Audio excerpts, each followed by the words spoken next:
relationships with me go hand in hand. People take the word relationship and bullseye it to one certain thing, and pertaining to husband, wife, partner, that way. Relationship is a very wide context of, you can have a relationship with your mentor, you can have a relationship with a business, you can have a relationship with, many types of people and many types of things. So partnership and relationship go hand in hand once again. It's more than just, that romantic aspect in a relationship. A relationship has a whole mountain of highs and lows that you have to build to get to the top. And when I read a post that said something about a failed relationship. To me, a failed relationship is a relationship that has completely and utterly been severed and has ended with no return whatsoever. So even a divorced couple, they still have a relationship to some point. They may not have to, but some keep in contact, some stay friends. That's a relationship. That's their relationship. That's the relationship between them, the two. So I think the people involved within the relationship define what the relationship is and how the relationship works. There's no blueprint to how a relationship is supposed to work. There's no one set of rules that you have to follow in order to keep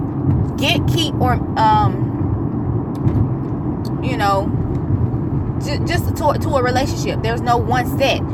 You can make up your own rules as you go, and then it may work for another couple, it may not work for another couple. That's the beauty of it. You have to find what works for you and your partner, you two or three, or whatever type of relationship. If it's a business relationship that involves many people, everyone has to decide what works for them or what they will compromise to work with. Because it's not all about what works for you always. It's sometimes, what works best for our situation, for our relationship, for our partnership, with us coming together. What is the best solution? So that, because neither one of you may agree, but if it works for you, if you're going to get there. You're going to appreciate the system. You're going to appreciate those steps that you take. You're going to appreciate the pride that you pushed aside, the sacrifices that you had to make. And you're going to definitely appreciate the blessings that you're going to receive by working with someone to build a relationship. Now, it's not a game, but you can look at it as a game, because really all we do is go out, pick a person, and say, hey, I want to have a relationship with this person. We don't say that, but with our actions, we communicate that. We communicate, I want a relationship with you. And from that point on, you start to build that relationship. Some of us feel like, okay, this is not worth it. You got to weigh all options. You can stick it out, work through it, and overcome and be the greatest, have the greatest testimony on how you work through those boring or fearful or whatever times you did.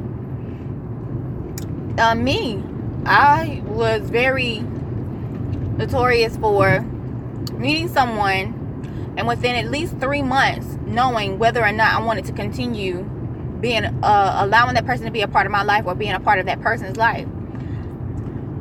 So it's just some things that maybe you can't handle, some things you don't want to deal with. It's so many things that come along and say, I don't think I'm going to be able to build this relationship with you, or build whatever it is that you're attempting to build with that person or compromise with that person. You don't have to keep giving just anybody chance after chance. You know, if you know you have an issue with liars, and you can't handle that in a positive light, you may not want to be deeply connected with a liar, with a person that continually lies. But if that's something you can work through, then work through it. Kudos to you. You know, because me personally, I believe everyone lies.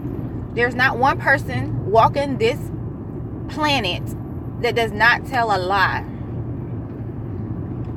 But that's just my opinion.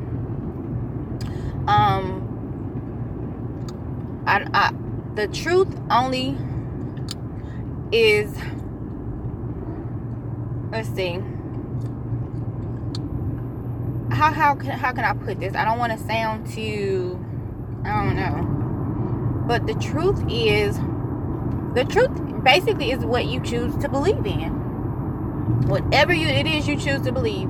If someone comes to you and says, you know what, my lawn is purple, you can choose to believe that person, or you can, you know, just accept the fact that they're lying to you. I don't know if that's a clear example, but that's what I'm saying. Truth is in what you believe. So by me saying that, one person's truth is not another person's truth, and we can't get upset with someone because our truths are different. Our truths are different. But that's just a little bit off the top of my head that I want to say. I have to start writing things more and recording, because I'll come across something and I'm a live speaker, so I'll speak out loud, but then I forget, you know, oh shoot, I should have wrote that down, or I try to remember to go write it down as soon as I get with by paper and pens. So I wanted to put that down so that I can come back to it and go over it, and probably, you know, take some points out and write it down and work it out together, because I'm all about relationships. I really enjoy the topics of sex and relationships, healthiness, healthy and whole living. I really enjoy discussing those things. So hopefully I can talk more about it. But yeah, relationships is more than just, you know, a romantic relationship.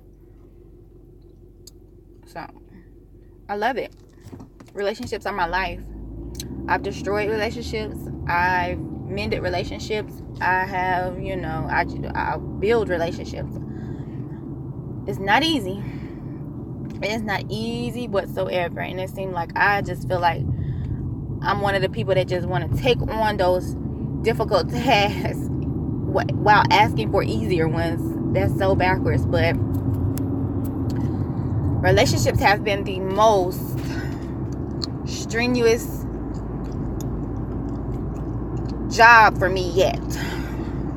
Just having relationships with people and things is not easy. It is not easy, and it's behind the scenes. It's those things that are behind the curtain, so to speak.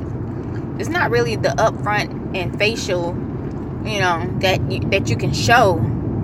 It's underneath all of that I focus on, because I feel like if we're not right at home, or we're not right in the office, or, you know, I don't want to look pretty for everybody else. That's just me. If I'm looking pretty for you, you better know it's all is well underneath. All is well on the home front. Because if it's not well, I'm not finna look pretty for you. I'm gonna stay hidden. I'm gonna stay covered up until I get that thing right. Then I will reveal, this is me. This is us. This is how we operate. I want it to be clear. You know how people go and say, you know, I'm working on making my skin clearer. Okay, in order to make your skin clearer, you have to start from the inside out. I don't know if some people realize that, but you do. Why do you think it's out there that if you want clear skin, drink more water. Water goes inside your body. It works the toxins out of your skin. Once you get those toxins out of your skin will be more beautiful, much clearer. the same process as with anything, physically, emotionally, mentally. You gotta work from the inside out.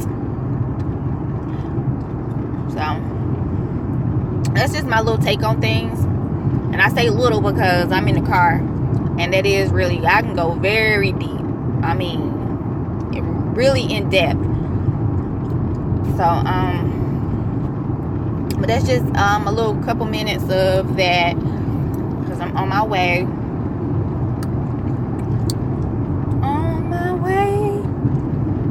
To you. But yeah, I need my things to be tight on the inside first. Forget trying to be pretty and dressing up, and I ain't dressing up if I ain't feeling good on the inside. I can't put on no face in front. If my stomach toe up and I got an event to do, ain't no way I'm gonna get dressed, be pretty to go to that event and mess my clothes up, mess up my image, because they're gonna be like, "Ooh, she was that sick, she should have stayed home." You right, I should have stayed home. That's why I stay home. But I try my best to get to the point where, you know, no matter what, I still want to show up. But that includes me taking care of myself, so that I don't get to that sick point.